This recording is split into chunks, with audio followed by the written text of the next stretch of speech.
from a fascination of how records were made and how did the musicians get into the radio and how did they get into the TV, and yeah, that's where the fascination started. Yeah, it would have been the Beatles and Creedence Clearwater Revival. They would have been the first two main influences. Well, I started playing the guitar when I was 11 and just noodled around for a few years. Well, then I was interested enough to start taking some more advanced lessons, and I got coaching from Conservatorium of Music in Camberwell, and I did that for a year and a half or so. And I specialised in improvisation when I was doing that. And I think that set me on a journey to creative writing, really. I would have been about 17 when I started getting serious about it. I bought a house and then built a recording studio and sort of got that all up and running by the time I was 30, really. It took about 5 years to get it all actually happening. I was helping other people writing and arranging their songs and music, and I was recording band demos and a few CD projects and just helping them with that.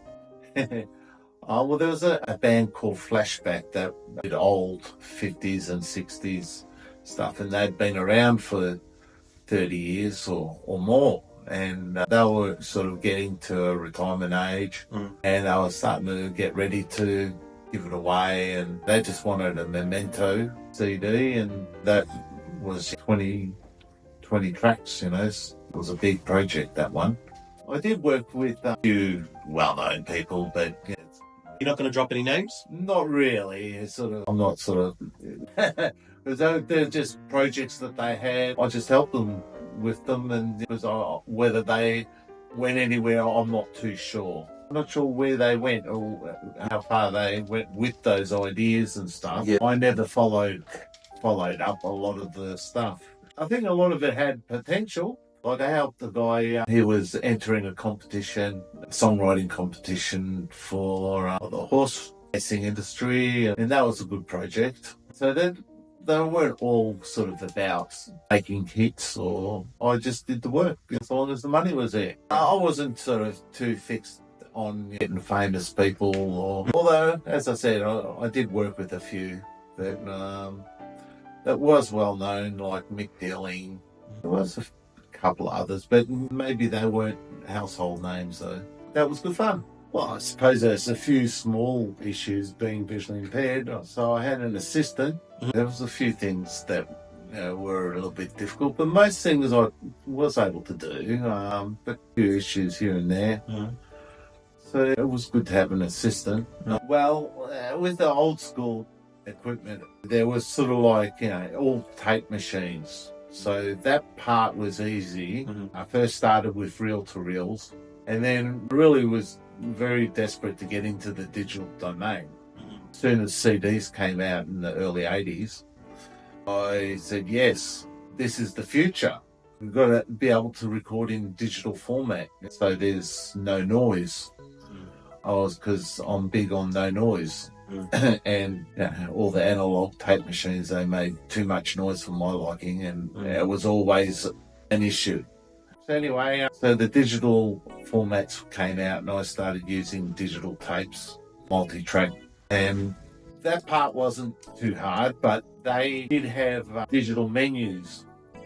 So accessing the menus was difficult, so that's where the assistant came in handy to set up certain parameters and things. That all the digital tape machines were hooked up in a time code, so they would lock up together. And then so I had 3 of them, and then I would have a big remote control panel that would be connected to those machines, so I didn't have to have the machines at the desk with me.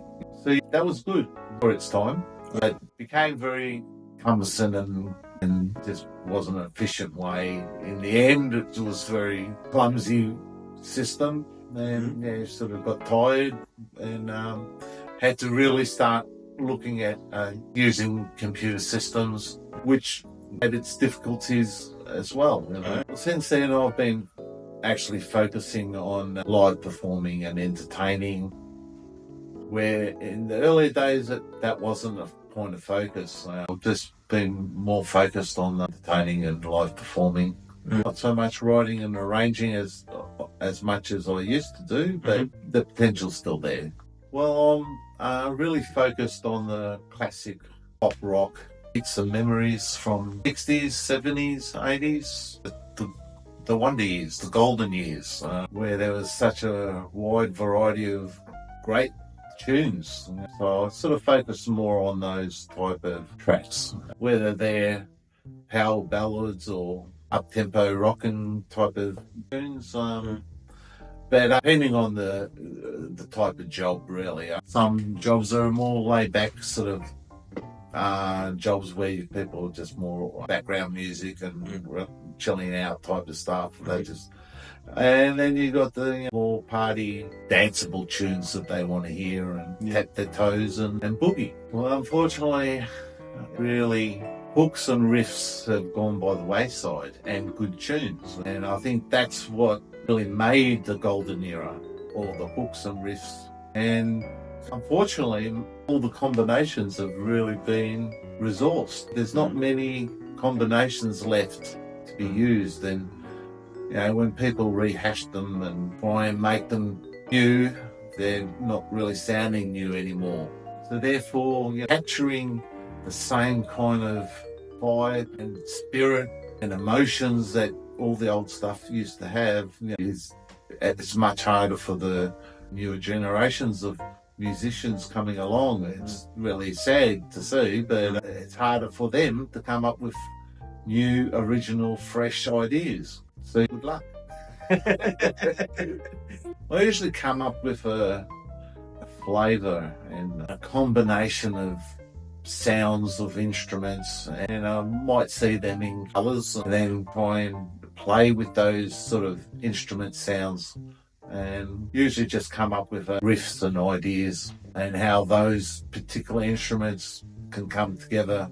Sometimes I have to come up with a musical idea first, but I'm happy to look at a recipe idea already and then work with an idea that's already comes to me.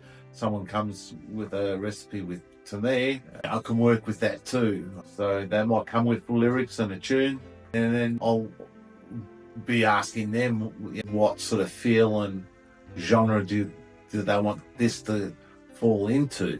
So it sort of depends a little bit on where the direction starts. Up till now, I've only been doing covers, but I do have some originals in the pipeline that I've worked on in the years gone past, and I'm planning on revisiting them and redoing them. I've already started on a few. Some of them are half done, but then there's other ones that I want to revisit, and they'll take a bit of work, and so I'm just won't happen overnight, but it'll probably happen within the next 12 months or so. Well, I'll be looking at doing product reviews on equipment that I use, things that I would like to use. I'll be looking for new ideas, and maybe I can review products that I don't actually own, but people who might want me to promote their products. That's what I'm hoping. So I would be upfront about where I stand with that as well. I won't pretend that it's something that I'm using, or I'll be upfront whether I'm promoting something for someone else or whether I'm promoting something that I use, basically. Well, with the Zoom, it's a versatile tool. It's a good portable recording device. It's pretty versatile. Yeah, I use an iPad app it allows accessibility to the device and allows me to access all the functions, really, where the device itself, it's all menu driven, touch screen driven, and so it has a Bluetooth dongle, and it transmits and talks to the iPad via Bluetooth, and then the app on the iPad then works with a talking voiceover. And so I can access most of the features. And I suppose over time they'll only increase the features. You can do most things you really need to be able to do. And then that's a great device. Very versatile. I'm able to use that in different environments and different scenarios, whether it's in the studio recording ideas or getting ideas and then working with it in conjunction with the computer. And I'm able to use it as a tool in live performances as well. It covers a lot of areas. Well, I'll not go into that one too much now. No worries. We'll get into that down the track, I think. These days I don't actually have a favourite. I'm not fans of any particular bands or anything, but growing up, as I said, first fascination was the Beatles and Creedence, and then I was from there, I was keen to hear good music on the radio, and then there was bands like Led Zeppelin and Deep Purple, the hard rock just coming out. But I think I was in my teenage years, and I started settling into just focusing on a band called Cold Chisel, and I mainly was very keen on their approach and their sound. Had a lot of commercial pop rock songs, and very user friendly. I believe that the best album of all time, like 10 out of 10, and there wasn't many 10 out of 10s, but not necessarily my favourite band, but I gave it to Dark Side of the Moon, Pink Floyd. It was a full package. There wasn't one moment of that album that was poor, a masterpiece, and look, I think there were few albums that come close, but not quite. I think that was the full package, but I thought that was unbelievable, especially for its time. It's only 1971, I think, or 73. I can't remember now. But anyway, I didn't start listening to it till 1980, 81. Mm-hmm. So it was a few years after it was released. The favourite acoustic guitar would be this one. No, look, electric guitars, would be Les Pauls. I got a couple of different ones. I like the chunky sound. I like the great sustain that they bring. Nice chunky fat sound that they produce. At the moment, I'd say it would be the Zoom, because doing a lot of work with it. Wouldn't be without anything that I've got at the moment. They're all important, excitement. Getting the feedback vibe from the crowd, hearing people enjoying themselves and really getting into it, I suppose, makes it electrifying. Keep clear goals and focus on what you want to achieve, really. Too focused on more than one thing at a time, I think. Do it all over again. Do it all over again, huh? For a young person starting out, you really need to buy the best guitar you can afford. The better the guitar, the easier it is to play, and easier it is to keep the interest. The harder the guitar is to play, the quicker you lose interest. Probably about the easiest way to put it. Want to be more focused on the low part of things, some original tunes. And when I do so, I'll be looking to form a band to promote that stuff, pretty much the focus. Just want people to enjoy the stuff that I do. Very passionate about what I do. I want it to be as good as I can make it, whatever that's worth.